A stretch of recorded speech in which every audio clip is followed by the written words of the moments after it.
연초 효과가 상당하네요. 연중 내내 어떨까요? 또 미국의 경제 상황, 또 미국의 베네수엘라 공습 등등 변수도 참 많은데요. 오늘 개미스쿨 시간 이분의 도움 말씀을 한번 들어보시죠. 신영증권 리서치 센터장인 김학균 전무와 함께합니다. 안녕하세요. 네, 안녕하십니까. 한 2, 3일밖에 안 됐습니다만 연초 효과는 어떻게 보고 계세요? 뭐 우리가 보는 대로 거의 뭐 하루에 100포인트 가까이 이틀 연속 오르고 있습니다. 4,300, 이젠 4,400.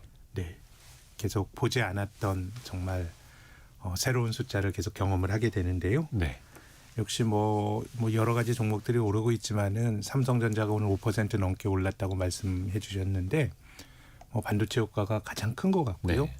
다만 지금 코스피 시장에서 오른 종목이 374개고요. 떨어진 종목이 491개니까 이제 삼성전자가 이렇게 압도적으로 오를 때 삼성전자가 이제 우리나라 시가총액의 20% 정도를 설명하니까 네. 코스피는 급등을 하는데 소외되는 종목들은 상당히 이제 많기 때문에 그래서 어쨌든 뭐 주가 지수가 한 나라의 주식시장의 성적표를 대표하는 그런 잣대이고 또 우리가 아주 깊게 고민하지 않고 시장을 대표하는 뭐 게으른 투자인 패시브 투자자가 주가 지수를 사는 것만으로도 사실 저는 주식이 돈을 벌 수 있어서 누구에게나 좋다고 생각을 하기 때문에 일단 뭐 코스피가 올라가고 있는 것은 제 생각에는 뭐 그 자체로 우리가 폄하할 일은 아닌데 종목들 하나하나 보면 참 뭐 작년도 그랬습니다마는 올 초도 이 온도차가 매우 큰 시장 흐름인 것 같습니다. 그렇죠. 오늘도 코스피가 2%나 급등하면서 4,400선 막 터치하고 있는데 올라가는 종목은 한 380개, 네. 떨어지는 종목이 한 500개 됩니다. 더 많죠. 예. 네. 조금 더 좀 어려울 수도 있겠습니다. 그러니까 개인 뭐 투자자들이. 상대적인 박탈감을 느끼시는 분들이 꽤 많으실 거예요. 네. 삼성전자가 한 6개월 전까지만 해도 정말 어떻게 보면 참 계륵 같은 존재였는데 그렇죠. 예, 10만 전자에 샀다가 뭐 5만 원대까지 떨어졌나요? 그러다가 굉장히 좀 어려움을 이제 겪게 했는데 저는 작년에 한국 시장이나 최근에 그 삼성전자의 주가를 보면서도 이제 그런 생각을 하게 되는데 이제 우리가 어떻게 과하게 오르는 주식들 있잖아요. 네. 이게 버블이다.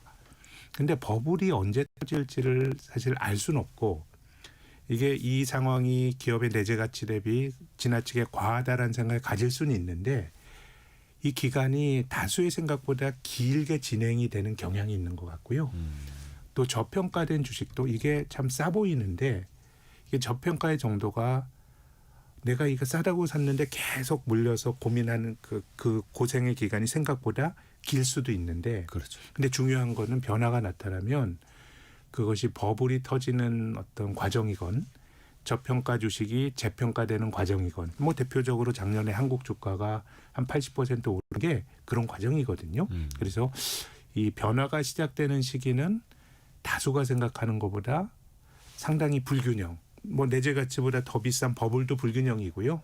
또 내재 가치보다 과하게 저평가되어 있는 저평가도 불균형인데 불균형이 지속이 되는 기간은 생각보다 긴데 이게 한번 해소가 되는 건 굉장히 짧은 시간에 되는 것 같아요.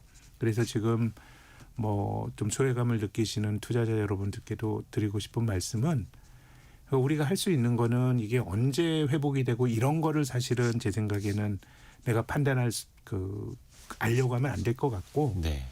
이제 지금 못 오르는 종목에 대해서는 정말 진지하게 고민을 해봐야죠. 이게 정말 저평가되어 있는지 아하. 예, 아니면 내가 뭐 틀린 게 없는지. 근데 우리는 사실 주가라고 하는 게 모든 것을 다 반영하니까 지금 올라가는 시장에서 내가 떨어진 주식을 들고 있으면 내가 잘못된 거고 올라가는 쪽으로 가야 된다라는 생각도 존중하고 네. 투자의 정답은 없는 겁니다만은 이게 저평가가 해소가 되는 것도 한순간이기 때문에 시세를 맞추려고 하는 건 제 생각에는 뭐 한두 번은 맞출 수 있어서 장기적으로 그거 잘하는 사람 없다고 생각하고요. 그래서 어려움을 겪는 분들도 내 판단이 옳은지에 대한 여러 가지 좀 고민을 좀 깊게 하실 필요가 있다고 봐요. 그렇죠. 그 불균형은 오래 가고 해소는 한순간에 되고 그래서 투자가 참 어려운데 그래서 타이밍을 노리는 투자가 아니라 또 시간을 투자하는 그런 투자가 또 필요한 걸 테고요. 한 증권사에서 자산 30억 원 이상 있는 고액자산가들 대상으로 좀 전망 설문조사를 했더라고요. 미국장보다는 한국 주식을 더 선호한다. 그리고 절반 가까이는 코스피 4,500선을 내다봤다라는 건데 네. 이거를 설문조사 할 때는 4,500선이 좀 멀어 보였겠습니다만 네. 이제 100포인트밖에 안 남았습니다. 그렇습니다. 워낙 또 빨리 올라오다 보니까. 저는 이런 류의 설문조사를 예. 한번 1년 전에 그 미디어에 보도된 기사 같은 걸 한번 검색해 보시기를 권해드리고 싶어요. 과거 거. 예. 아마 2025년 초에는 이런 얘기 안 했을 테고요. 네. 아마 미국 주식 좋다고 했겠죠. 근데 미국 주식이 2025년에도 좋았지만 한국 주식이 압도적으로 좋았거든요. 그래서 이 전문가의 설문조사건 이건 뭐 특정 증권사의 그 자산이 많은 부자들 대상의 설문조사건 기본적으로는 시세 추종적인 속성이 있는 것 같아요. 네. 그러면 우리가 한번 생각을 해보면 사실 4,500이라 그러면 뭐 우리가 4,000포인트 간 게 작년 11월이니까 한 10% 정도 조금 넘는 수익률이잖아요. 네. 근데 작년 시작했을 때가 2,400포인트 이때 시작을 했는데 2,400포인트 때 참 두렵던 한국 주식이 4,000 넘어가니까 또 하고 싶어지는 거거든요. 그래서 저는 뭐 이런 설문조사가 대부분은 그냥 시세 추종적인 경우가 많고 이게 나쁘다는 아니에요. 왜냐하면 자산 가격이란 게 일종의 추세를 갖고 움직이는 거기 때문에 내가 역발상으로 안 움직인 거를 찾는 것도 저는 뭐 나름의 투자할 때 고려할 수 있는 하나의 어떤 방식이고 네. 또 뭐 가는데 올라타는 것도 그것도 존중할 수 있는 방식인데 다만 이런 것들은 굉장히 후행적으로 그동안 나타났던 시세를 좀 추종하고 그런 것들을 정당화시켜주는 방식으로 나오는 경우들이 많지 않은가 생각합니다. 그래서 뭐 좀 참고만 하시란 말씀을 드리고 싶고 이것 자체가 다시 말씀드립니다마는 2,400일 때는 안 하고 4,000에서 하는 게 굉장히 좀 아이러니하잖아요. 물론 이제 우리가 타이밍을 맞춰서 뭐 싸게 사서 비싸게 팔라 이런 말씀을 드리는 건 아니지만 이런 예측 행위가 가진 한계 결국 기존의 추세를 그대로 반복하기 마련인 한계에 대해서도 한번 생각해 볼 만한 포인트가 있는 것 같습니다. 그 분위기에 휩쓸리는 게 또 사람의 심리죠. 네. 뜨거운 손에 오류라고 올라가는 거 계속 올라갈 것 같고 그럼요. 4,400 육박한 시점에서 코스피 4,500 갈 것 같나요라고 설문조사하면 네. 누가 아니라고 답을 하겠습니까? 그럼요. 그 뭐 아니라고 말할 수는 없죠. 4,400이건 5,000이건 통상적인 변동성의 범위 안에 있다고 봐야죠. 또 고액 자산가들이 코스피보다 기대하는 게 코스닥이라 하더라고요. 예. 올 한 해 센터장님은 코스피와 코스닥 어디에 수익률이 더 좋을 걸로 좀 보세요. 뭐 여러 가지로 그 정책에 대한 기대가 좀 반영이 되는 것 같습니다. 아무래도 코스닥은 정책 시장이니까. 올해 우리 시장이 이 작년에 주가가 많이 올랐던 것도 네. 이건 뭐 코스피 코스닥 나눌 건 아닙니다만은 두 차례 상법 개정을 통해서 뭔가 지배구조 개선이라고 하는 정책적인 자극이 주어진 거거든요. 네. 근데 최근에 여러 가지 논의되는 걸 보면은 일단 많이 나오는 얘기가 생산적 금융이죠. 그리고 뭐 부동산에서 주식으로의 머니 무브고 또 그 여러 가지 세제 혜택을 줄 걸로 그 거론이 되고 있는 이 국민성장펀드인가요? 뭐 이런 것들 그리고 대형 증권사들이 라이센스를 얻었던 그 IMA 같은 이런 것들도 모험 자본 투자거든요. 네. 그래서 좀 이제 물꼬를 주식시장으로 좀 돌리는데 이 또 이제 주식시장 중에서도 뭔가 성장의 동력이 될 수 있는 쪽으로 좀 돌리고자 하는 여러 가지 좀 고민들은 있는 것 같고 이 설문도 이제 그런 기대를 반영했던 것 같은데 근데 이제 코스닥 시장의 역사를 보면 아주 오래 전에 이제 김대중 정권 때 그때는 이제 미국의 닷컴 주식들이 올라가면서 코스닥이란 것 자체가 미국의 나스닥을 벤치마크해서 만들어진 거거든요. 네. 근데 그때의 취지는 훨씬 더 진지했던 것 같아요. 우리가 코스닥 시장이 만들어진 게 1996년 7월이었고요. 네. 그 다음에 IMF 외환위기를 맞았잖아요. 그래서 지금 뭐 우리나라의 우리 뭐 한국 경제에 좀 이제 아주 글로벌 경쟁력을 가지고 있는 대기업이 있다는 게 저는 굉장히 다행스럽게 생각하는데 이제 그 외환위기 직후의 시점으로 생각을 그 시계추를 돌려보면 이제 대기업의 선단식 경영이 한국 경제를 망쳤고 뭔가 새로운 성장 동력을 벤처라는 대안적인 성장 모델로 정말 진지하게 저는 김대중 정권에서 코스닥에 대한 고민이 좀 있었다고 생각을 합니다. 그리고 이게 미국을 중심으로 나스닥을 중심으로 나타났던 이 닷컴 버블과 맞물리면서 코스닥이 아주 좋았죠. 그래서 이 코스닥을 구성하는 종목들이 너무 많이 주요한 종목들이 빠져나갔기 때문에 네. 이 주가 지수를 뭐 지금과 그때를 비교하는 거는 뭐 제 생각에 적절치는 않지만 네. 그래도 그래도 코스닥 지수의 역사적 고점이 2000년 1분기에 2,900포인트대였어요. 근데 지금 한 6년 가까이 되지만은 1,000포인트가 안 되니까 그때는 정말 진지하게 고민이 됐었고, 그리고 이제 진보 정부가 그 출범할 때는 대체로 뭐 경제 양극화를 해소하기 위해서 이 중소기업 육성 이런 관점에서 코스닥이 거론되기도 했고, 과거 박근혜 정권 때는 또 창조 경제, 그리고 문재인 정권 때는 혁신 성장, 또 소부장 뭐 이런 이슈들이 있었어요. 네. 그래서 이제 정책적 자극이 있기는 있었는데 한번 결론적으로 보면요. 코스피가 지금 4,000포인트 갔잖아요. 네. 근데 한국을 대표하는 뭐 삼성전자, SK하이닉스 훌륭한 기업들이죠. 또 현대자동차도 굉장히 훌륭한 기업들이고. 네. 근데 코스닥을 이렇게 떠올려 보시면은 결국은 정책의 방향도 이제 중요합니다만은 뭔가 그것을 성과를 거둘 수 있어야 되는 거기 때문에 네. 저는 이게 뭐 달걀이 먼저나 닭이 먼저나와 관련된 논란일 수도 있다고 생각하는데, 일단 뭐 시장을 띄울 수 있는 분위기를 만들어줘야 거기서 벤처기업이 잘 될 수 있다라는 생각을 할 수도 있는 거고요. 네. 또 저는 뭐 조금 생각이 좀 다른 편인데, 과거에도 여러 차례 코스닥 육성을 위한 그 대책들이 나왔는데 결과적으로는 안 좋았죠. 근데 뭐 정책 당국자들이 뭐 이 그 정책이 실패를 했다 이걸 떠나서 이 코스닥 시장은 한국의 개인 투자가들 중심의 시장인데 결국 개인들의 돈이 코스닥 시장에서 녹아났거든요. 그렇죠. 장기적으로 보면은요. 그렇게 보기 때문에 저는 이 산업의 육성과 혁신 산업의 육성과 투자자 보호 요 두 가지 사이에서 잘 균형을 좀 잡아야 되는 거 아닌가 이런 생각이 듭니다. 혁신 산업도 육성을 해야 되겠고 투자자 보호 측면도 그렇고, 사실 어떻게 보면은 코스닥 활성화가 코스닥 그 주식 유통 시장의 활성화보다는 벤처 캐피탈을 위한 기존의 장외 비상장 기업들 투자해 놨던 걸 코스닥에 많이 이제 상장을 시킴으로 인해서 그게 곧 코스닥 활성화인 것처럼 과거에 많이 보였었잖아요. 네.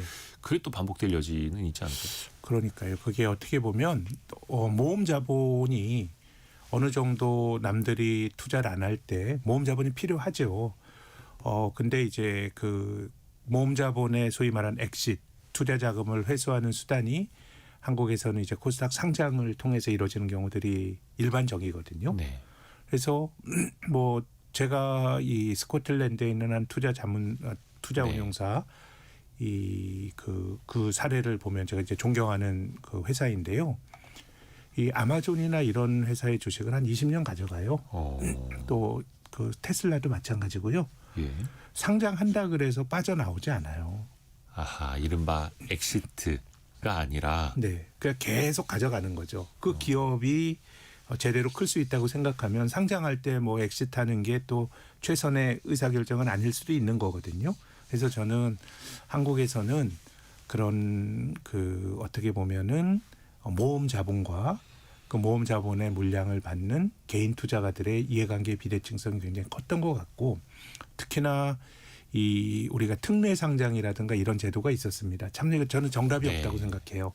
기업이 아이디어는 좋은데 이게 당장 보여줄 숫자가 없어. 이걸 어떻게 할 거냐인데, 근데 그래서 그 코스닥 시장에 조금 수월하게 상장할 수 있는 기회를 준 게 특례 상장이긴 한데, 그래서 뭐 여러 가지 제도를 고민하는 거 저는 좋다고 생각합니다만은 과거에 우리가 행했던 일들에 대해서 한번 잘 성과를 반추해 볼 필요가 있다고 생각해요. 예. 특례 상장으로 올라온 그렇죠. 것도 정말 잘 된 게 몇 개나 있는지 뭐 그런 것들도 한번 우리가 좀 한번 과거의 성과를 잘 보고 그 기반 위에서 뭘 해야죠. 그래서 아까 말씀드린 것처럼 코스피가 4천 갔던 거는 아직도 저평가되어 있어요. 다른 나라랑 비교해 보면 그 기반을 이루는 건 결과적으로 뭐 삼성전자라든가 뭐 한국의 조선업체들, 방산업체들 잘 되는 것들이 나왔거든요. 그래서 지금은 시장을 한번 좀 진흥시켜 보자라고 하는 그런 어떤 의지에 대해서는 저도 100% 공감은 하는데 그 과정에서의 어떤 방법. 이해관계 비대칭성 이런 그렇죠. 것들도 같이 고민해 봐야 된다고 봅니다. 사실 많은 기업들이 기술 특례, 뭐 성장성 특례 등등 적자 기업들 엄청나게 상장을 하는데 그 이른바 공모 시장에서 그 공모주를 사는 대부분은 코스닥 내에서는 또 개인 투자자고 네, 유통시장 내에서도 70% 이상이 개인 투자자고 네, 하니 코스닥이 또 잘못되면 혹은 거품이 만들어지거나 아니면 우량하지 못한 기업들만 대거 상장만 시켜주면 또 그 피해는 개인 투자에게 돌아가는 거니까. 저는 뭐 신중해야죠. 미국의 나스닥도 그렇다고 생각하는데요. 어느 정도 거품은 필요합니다. 이 거품이라고 하는 거는 그 시대에 어떤 대중적인 어떤 열광이거든요. 어떤 회사가 잘 될지 뭐 어떻게 알겠어요. 그래서 뭐 VC도 그렇고 그 코스닥 기업의 IPO에 참여하는 사람들도 내 돈이 걸린 거니까 신중하게 생각을 하는데 네. 이걸 알 수가 없어요. 우리가 지금 뭐 AI 부문 지금 진행이 되는 거니까 나중에 한번 우리가 평가해 보도록 하고요. 과거 닷컴 버블 때 한 25년 전에 인터넷이란 게 들어오고 이 포탈이라고 하는 인터넷 포탈을 하는 뭐 검색을 중심으로 뭐 엠파스라든가 라이코스라든가 야후라든가 특히 야후 같은 경우가 인터넷 세상의 주역이 될 거라고 생각했는데 그 주역은 구글이 돼버렸잖아요. 그래서 닷컴 버블이 있을 때 투자자들이 아주 냉정하게 저 엠파스 라이코스 안 돼. 구글이 될 거야라고 판단해서 돈을 투자하면 좋은데 그건 사후적인 결과론이에요. 구글이 잘 된 거는 뭐 운도 있을 테고요. 그래서 특정 성장 산업이 성장하기 위해서는 대중들의 집단적인 열광이 필요하고 그 산업으로 돈이 몰려가야 돼요. 그렇죠. 그래서 그 안에서 성공한 기업이 생태계를 가치 있게 바꾸는 것이 어떻게 보면 미국식 나스닥의 성장 모델입니다. 그래서 어느 정도는 저는 뭐 기술의 혁신에는 버블이 필요하다라고 생각을 하고요. 또 우리나라 코스닥 시장도 저는 코스닥 시장 닷컴 버블 때 한국이 기록적인 코스닥도 버블이었지만 지나고 났더니 한국의 인터넷 전용선은 남았어요. 그렇죠. 그래서 기술 버블은 상대적으로 뭔가 남기 때문에 부작용이 적긴 합니다. 근데 이제 제가 계속 말씀드리는 거는 그렇게 이제 버블이 필요하고로 요구되기도 하지만 여러 가지 그 어떤 기술 혁신의 과정에서 정말 한국에서 그 버블을 딛고 그 과정에서 성공한 기업들이 몇 개나 있나라고 생각을 해보면은 지금은 어떤 붐을 만드는 것도 중요하지만은 특히 코스닥 시장이 개인 투자가들 중심의 시장이라고 생각하면은 투자자 보호라는 것도 저는 같은 비중을 두고 논의될 만한 가치가 있다고 생각합니다. 그렇죠. 그 버블, 그 99년, 2000년 IT 버블 어떻게 보면 그 이후에 IT 쪽에 또 인재가 많이 몰렸고, 네. 우리도 2015년이었나요? 그때 한미약품 엄청나게 폭등하면서 바이오 버블이 있었는데 그때 이후로 또 제약 바이오 쪽으로도 좋은 인재들이 또 많이 몰렸다고 하고 네. 버블이 또 산업을 또 키우기도 하죠. 그 아까 그 고액자산가 설문조사 내용 하나 더 보면은 고액자산가들이 낙점한 종목 삼성전자와 테슬라가 딱 꼽혔더라고요. 네. 이건 뭐 부인할 수 없는 시장을 인기 대표하는 투표니까. 종목이고요. 예. 예. 또 뭐 테슬라, 삼성전자 모두 작년도 4분기에 아주 좋았던 뭐 테슬라도 고점 대비 주가가 거의 소위 그렇죠. 사상 50% 최고치. 이상 떨어지는 반토막이 났다가 다시 사상 최고치를 네. 경신했거든요. 그래서 규모도 크고 나름의 시장을 대표하는 좀 상징적인 종목들을 좀 골랐던 것 같습니다. 근데 삼성전자가 이번 주에 또 중요한 일이 있습니다. 실적 발표. 네. 8일쯤 발표한다고 네. 하는데 잠정 실적. 워낙에 지금 디램 가격이 무지막지하게 오르고 있고 주가는 사상 최고치고 기대감이 상당히 높습니다. 네. 근데 뭐 결국 이제 기대감도 높지만 그 기대감을 그 숫자로 얼마나 충족시켜 줄 거냐가 관건인데 근데 마이크론 테크놀로지 같은 회사도 실적이 좀 잘 나오잖아요. 삼성보다 먼저. 어닝 서프라이즈 나왔죠. 예. 그리고 주가가 지난 금요일 미국 거래에서 10%가 넘게 뛰었고 했기 때문에 뭐 전체적으로 보면 지금은 특히 이제 반도체나 이런 쪽은 그 AI라고 하는 반도체를 수요하는 그런 굉장히 전방 산업, 명확한 네. 전방 산업이 존재하기 때문에 이 삼성전자 실적은 그 뭐 전후로 발표하는 미국 기업들의 실적 같은 것들을 보면 대략 유추가 가능한데요. 그렇죠. 뭐 이번에도 제 생각에는 굉장히 투자자들의 기대를 높이는 좋은 실적을 발표할 가능성이 높다고 생각이 되고요. 올해 한 해 보더라도 이제 작년에 이제 4분기 실적 확정치가 나와야 되지만 삼성전자와 SK 하이닉스가 대체로 한 합쳐서 영업이익이 한 90조에서 100조 원 정도 합산으로 작년에 낼 것 같고 네. 올해 기대치는 거의 200조 원이거든요. 그러니까 뭐 지나간 4분기 실적도 중요하지만은 이제 뭐 올해 실적에 대한 전반적인 회사의 어떤 가이던스 같은 것들도 좀 눈여겨보실 필요가 있을 것 같습니다. 뭐 좀 좋은 숫자로 나오지 않을까 그런 기대를 갖고 있습니다. 지금 이른바 컨센서스라고 하는 증권사 애널리스트들이 보는 영업이익 그 추정치의 평균값이 한 16조 원대 나오는데 네. 가장 마지막에 쓰는 애널리스트일수록 계속해서 높여 잡는다 하더라고요. 요즘 추세가. 그럼요. 16조 원도 뭐 삼성전자는 그런 경우가 조금 덜합니다만은 뭐 예를 들어서 요즘 반도체가 굉장히 뜨거우니까 막 이직도 하고 뭐 이런 경우도 있거든요. 그 애널리스트 자리가 공백이어서 네. 그러면 3, 업데이트가 안 4개월 되는. 전에 있는 숫자가 들어가 있을 수도 있기 때문에 지금 컨센서스 16조 원보다는 지금 애널리스트 눈높이는 조금 더 높은 것 같습니다. 한 18조 원까지 그 최근 리포트만 놓고 보면 또 그렇게도 나오고 있고 또 20조 원 넘을 수 있다라는 기대감도 있고 이거는 이제 8일쯤에 뚜껑 열어보면 우리가 또 알 수 있을 것 같습니다.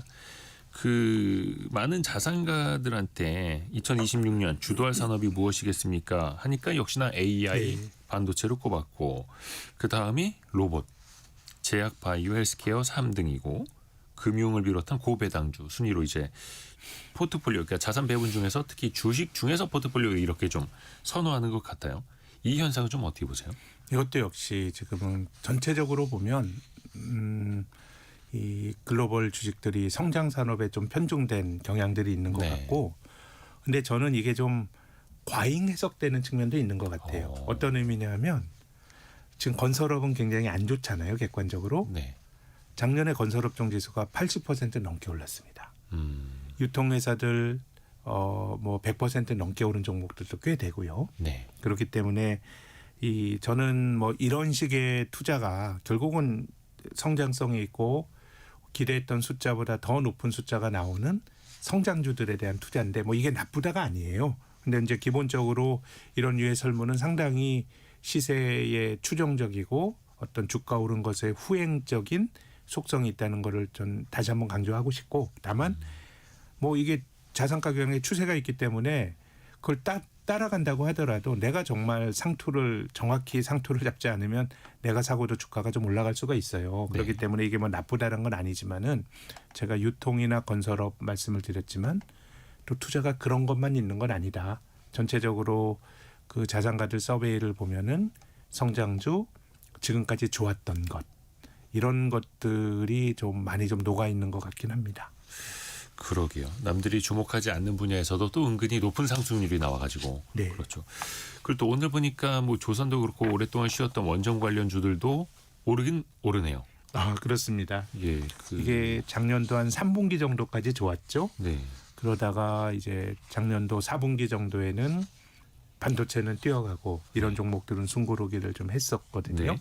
그래서 뭐 크게 보면 아무튼 뭔가 좀 투자자들에게 이 성장이 있는 산업의 투자자들을 매혹시키는 건 맞는 것 같아요. 당장 더 실적이 잘 나올 만한 것들이요. 예. 근데 이제 이런 것들은 주가도 그 기대를 많이 반영하고 있기 때문에 이 밸류에이션으로 보면 반도체를 제외하면은 상당히 뭐 싸다고 말하기는 좀 힘들 것 같은데 아무튼 뭐 그 성장이라고 하는 개념의 투자자들을 매혹시키는 거는 사실인 것 같고, 그런 기대가 이 설문조사 안에 좀 많이 투영되어 있는 것 같습니다. 그 성장이라는 내러티브를 또 많이 또 보여주고 있는 게 로봇 분야인데 네.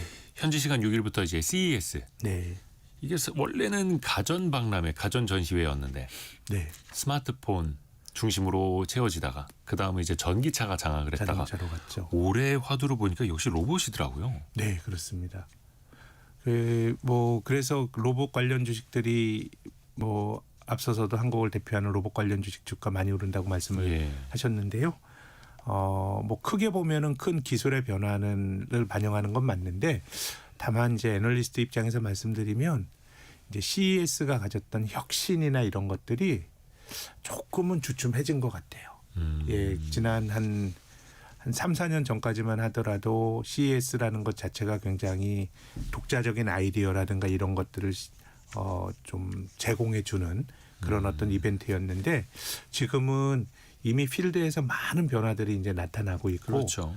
역시 뭐 CES가 독창적으로 뭐 새로운 아젠다를 던지고 이런 힘은 좀 약해진 것 같긴 한데 미리 김을 빼는 듯해서 죄송하고요. 이제 금주부터 시작이죠. 시작이고 또 최근에는 그 유튜브나 이런 데서 CES를 또 잘 정리해서 맞아요. 언론사라든가 뭐 이런 데서 이제 제공을 해주시니까 뭐 여기서도 또 제가 못 보는 해안을 또 보시는 분들이 나올 수도 있지 않을까 생각합니다. 그 예전에는 1년 동안 숨기고 있다가 CES 같은 큰 박람회에서 짜잔하고 공개를 했었는데 네, 요즘에는 각 기업들이 자신들의 첨단 기술을 유튜브로 거의 수시로 공개하지 않습니까? 네 그런 면도 있는 것 그게 또 같아요. 현장에서는 어떻게 보면 시연, 네, 경험, 체험 또 이렇게 네. 포인트를 두기도 하고요. 아마 그 관련된 그 로봇 관련된 기사들도 지금 또 쏟아지고 있고 이번 주 내내 아마 그럴 것 같습니다.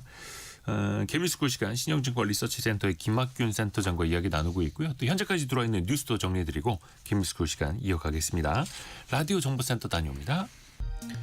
개미스쿨 시간 신영증권 리서치센터장인 김학균 전무와의 이야기 이어갑니다. 전무님, 네. 조금 전에 뭐 뉴스로도 또 한번 나왔습니다만 주말 사이에 네, 미국이 베네수엘라를 침공했습니다. 정확히 말하면 마두로 베네수엘라 대통령을 생포한 거죠. 체포한 네. 거죠. 이게 뭐 국제 유가라든지 글로벌 증시에는 좀 어떤 영향을 줄까요? 그 베네수엘라 그 뉴스가 외신으로 전해진 거 굉장히 저는 놀랐는데요. 예. 이런 일이 벌어진 게.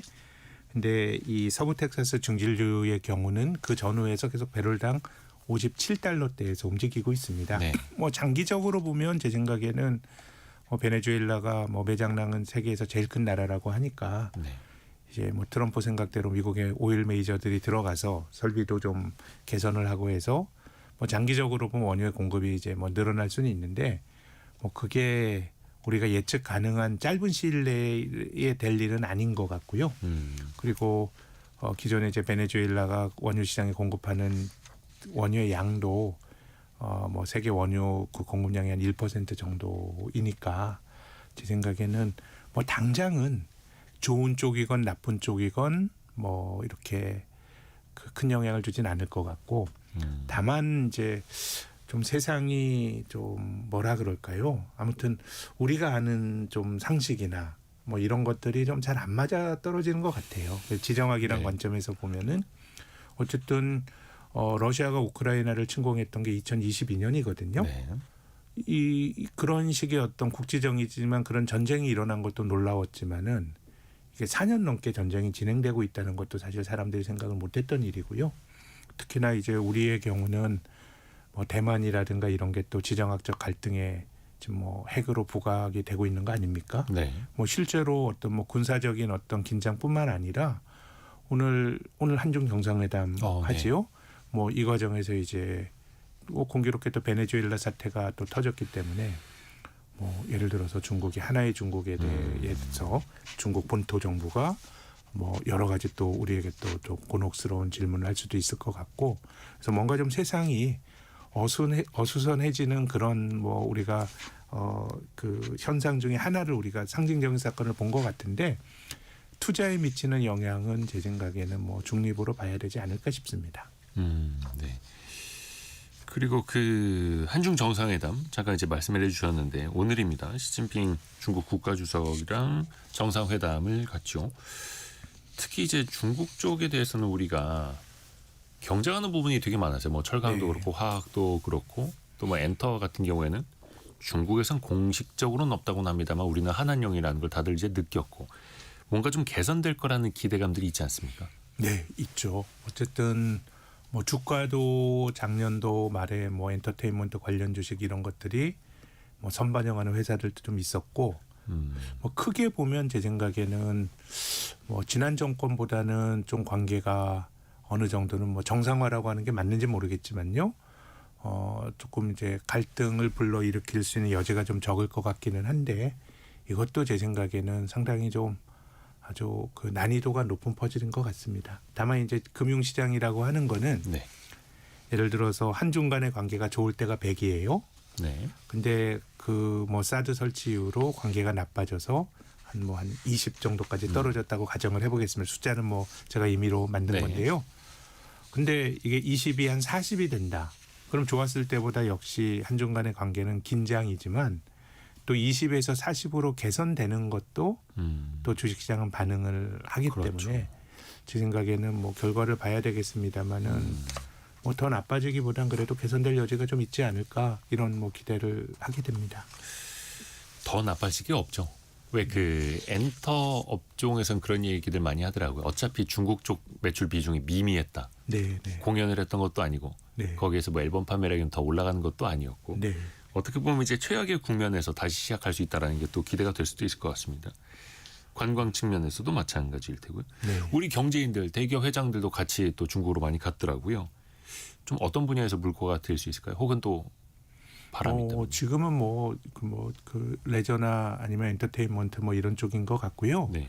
근데 이제 장기적으로 보면은 이것도 제가 너무 순진한 생각일 수도 있다고 생각을 하는데 이제 중국 기업들이 약진하는 게 네. 이거는 뭐 부인하기 힘든 사실이 된 것 같아요. 그러면 그들과 우리가 뭔가 좀 협업할 수 있는 기회를 경제적으로 보면요. 네. 그런 기회를 가질 수 있을지 이런 것들이 저는 좀 주목이 되고요.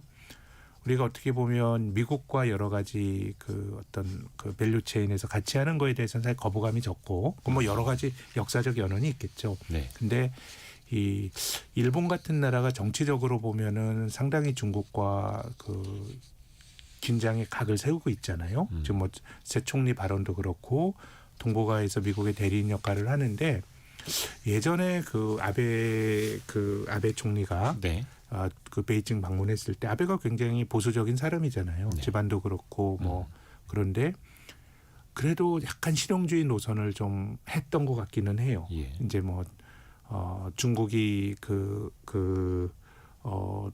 좀 불쾌해하는 그런 거에서 잠깐 우회 경로를 찾기도 하고 그래서 이제 일본 기업과 중국 기업들이 지금 협업하는 것들이 꽤 많습니다. 그래서 정말 실용적으로 생각한다 그러면 우리도 뭔가 우리나라 대기업들이 지금까지의 성공 신화는 수직적인 비즈니스 모델이었어요. 예를 들어 우리나라 자동차 회사 처음에 할 때 일본에서 자동차나 수입해서 다 뜯어보죠. 예. 그래서 부품에서부터 판매까지 수직 계열화를 했던 게 우리나라 대기업들의 성공 모델인데 근데 지금은 중국 기업들의 약진을 생각해 본다 그러면 좀 같이 할 수 있는 협업할 수 있는 포인트를 대등한 파트너로 찾는 것도 좀 필요할 것 같고 다만 이제 중국 기업에 대한 제 생각에 정당한 피해 의식도 있어요. 그러니까 공정하게 거래 안 하고 뭔가 이제 기술을 빼가기도 하고 네. 또 실질적으로 중국 정부의 보조금을 받기도 하고 뭐 이런 것들이 있기도 한데 그럼에도 불구하고 뭔가 서로 수평적인 협력을 할 수 있는 그런 어떤 계기 이런 것들을 좀 마련할 수 있느냐 이게 제가 볼 때는 좀 이번 한중 정상회담 이후의 관전 포인트입니다. 이번 한중 정상회담 계기로 한 MOU만 해도 10여 개 체결한다고 하는데 또 각 기업들이 어떤 분야에서 구체적인 협업을 이어가는지 요게 또 포인트로 우리가 또 지켜봐야겠네요. 그리고 미국에서요 또 항상 새해 되면 전미 경제학회라는 걸 열게 됩니다. 전 세계 경제학자들이 이제 모여서 머리를 맞대는 건데 필라델피아에 여는 총재가 또 한 말이 있습니다. AI로 인해서 고성장 여기까지는 좋죠. 그런데 네. 고성장과 저고용이 네. 동시에 나타날 수 있다. 그러니까 경제 전반적으로 봤을 땐 좋지만 일자리는 줄어들 수 있다. 이게 파란불입니까? 빨간불입니까? 섞여 있는 것 같습니다. 예, 지금 우리가 인공지능을 저도 이번 연말에 그 호주에 다녀왔거든요. 네. 뭐 여러 가지 다녀왔는데 인공지능이 굉장히 편해요. 그냥 그 휴대폰으로 그냥 언어를 번역하는 것도 번역도 편하고 거의 통역사 데리고 다니는 그런 수준으로. 거의 제 생각에는 그 정도의 느낌을 받았기 때문에 이제 편리해지는 건 맞는데 근데 이제 그 안에서 사람이 가진 실존적인 우리가 생산성이 좋아진다라고 하는 게 결국은 그 노동 투입 대비 산출이 많은 거거든요. 그럼 이제 인공지능에서 밀려나는 영역도 있게 되는 거죠. 그럼 그 사람들이 어느 쪽에서 일을 하느냐가 되게 중요할 것 같아요. 근데 이제 우리가 인공지능으로 인해서 좀 없어질 일자리들 이번에 네. 전미경제학회에서 나온 것도 이 그 로펌 같은데 이 그 주니어 변호사들 같은 거 잘 안 뽑는다는 거 아니에요? 저도 주변 분들께 이제 말씀을 들어보니까 큰 로펌은 그래도 뽑는데 네. 그 한국의 경우입니다. 개업한 변호사분들, 시니어 변호사가 계시고 그 주니어 변호사 한두 명 가지고 하는 쪽, 이런 좀 이제 규모가 작은 변호사 사무실 같은 경우는 진짜로 안 뽑는데요. 네. 그 주니어 변호사를 뽑는 것보다 굉장히 정형화된 판례 이런 것들을 분석하는 거는 AI가 잘하는 거니까, 그래서 지금 AI로 인해서 밀려날 수 있는 일자리가 상대적으로 좀 고부가가치 영역, 어떻게 보면 임금도 많이 받고 이런 쪽이 지금 그 도전을 받는 거거든요. 더 올라가고 퍼지고 네. 있는 거죠. 예, 그래서 저는 총량적으로 생산이 늘어난다라고 하는 것에 대해서는 굉장히 공감을 하는데, 네. 이 노동 생산성이 좋아질 거냐, 이건 좀 봐야 돼요. 왜냐하면은 아까 말씀드린 것처럼 변호사를 예로 들었는데요. 굉장히 좋은 일자리에 있는 사람이 있어요. 네. 근데 이 사람이 기술의 진보로 어떤 일자리에서 밀려났을 때 기존에 했던 것 정도의 생산성을 가진 쪽으로 가게 되면 문제가 없는데, 생산성이 낮은 쪽으로 일자리가 움직이게 되면은 이게 생산성이 좋아진다라고 말하기도 힘든 면이 있어요. 그래서 저는 이거는 뭐 하나의 아이디어이긴 한데, 결국은 사람보다 AI가 다 잘한다. 네. 그랬을 때의 논리적인 귀결은 그냥 사람은 쉬고 뭐 AI 기업은 돈 많이 벌고 거기에 대해서 정부가 증세를 해가지고 뭐 그 사람들이 보조금을 주고 뭐 이런 식의. 그래서 이번 대선은 아닙니다만은 2020년 대선 때도 이 대만계 미국 대선입니다. 대만계 미국인이죠. 제 이름이 잘 기억이 안 나는데 뭐 그런 비슷한 주장을 했던 적이 있었거든요. 그렇기 때문에 저는 뭐 인간의 존엄, 우리가 뭐 효율만 가지고 이게 사람이 살아가는 건 아니잖아요. 직업을 통해서 내가 받는 그렇죠. 어떤 성취감이나 이런 것들도 있는데, 그래서 지금은 뭔가 좀 불안함과 기대가 섞여 있는 국면인 것 같습니다. 항상 생산성과 효율 높이면 높일수록 좋아지겠으나 네. 기존에 우리가 뭐 자동화, 뭐 2차, 3차 산업혁명을 통해서 우리가 읽어왔던 것과 특히 이제 AI 혁명으로 인해서 볼 수 있는 것도 이게 또 당장 나의 일, 나의 일자리일 수가 있어가지고 네. 요즘 뭐 홈쇼핑 모델들도 그렇고 성우분들도 그렇고 당장 또 일감이 또 줄어든다라는 게 또 다들 이제 체감이 되신다고 하니까요.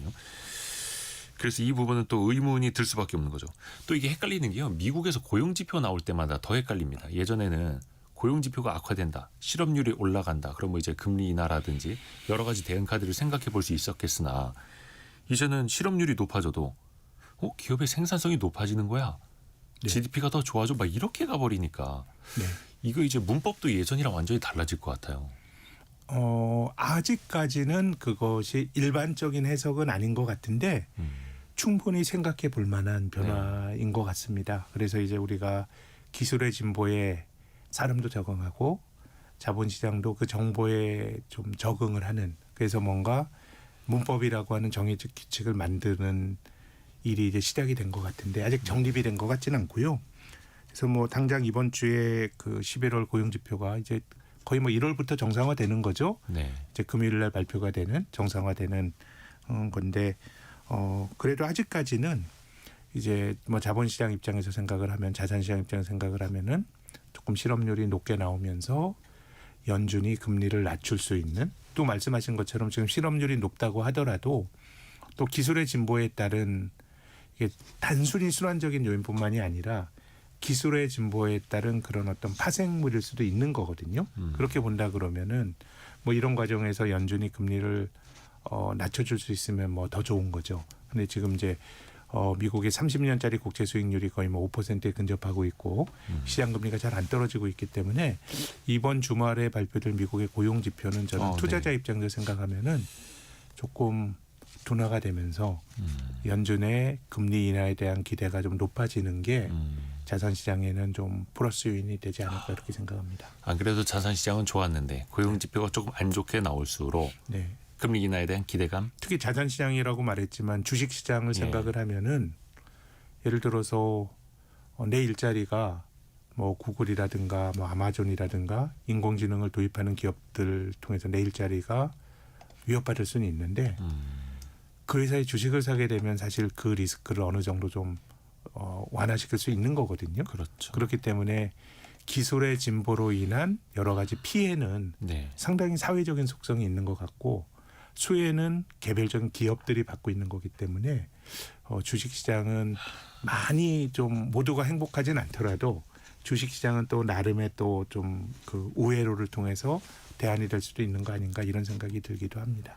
빅테크 기업들이 AI로 인한 최고의 수혜를 보고 네, 안 그래도 약자였던 사람들이 더 피해를 보고 네. 그래서 어떻게 보면 왜 우리가 해지한다고도 하는데 그 기업의 주주가 되면 어느 정도는 그런 기술의 진보를 조금 인한 피해를 완화시킬 수 있지도 않을까라는 생각은 합니다. 또 그게 투자의 장점이기도 하고요. 또 투자가 필요한 이유이기도 하죠. 왜냐하면 전 세계적으로 자산 가치가 다 올라가고 있는데 지금 AI에게 일자리 대체될지도 모르는 시점에 근로소득만으로 그걸 쫓아간다. 이게 또 어려우니까요. 네, 투자가 그래서 또 이제 필수 인식이기도 하고요. 신영증권 리서치 센터장인 김학균 전무와 함께했습니다. 고맙습니다. 감사합니다. 감사합니다.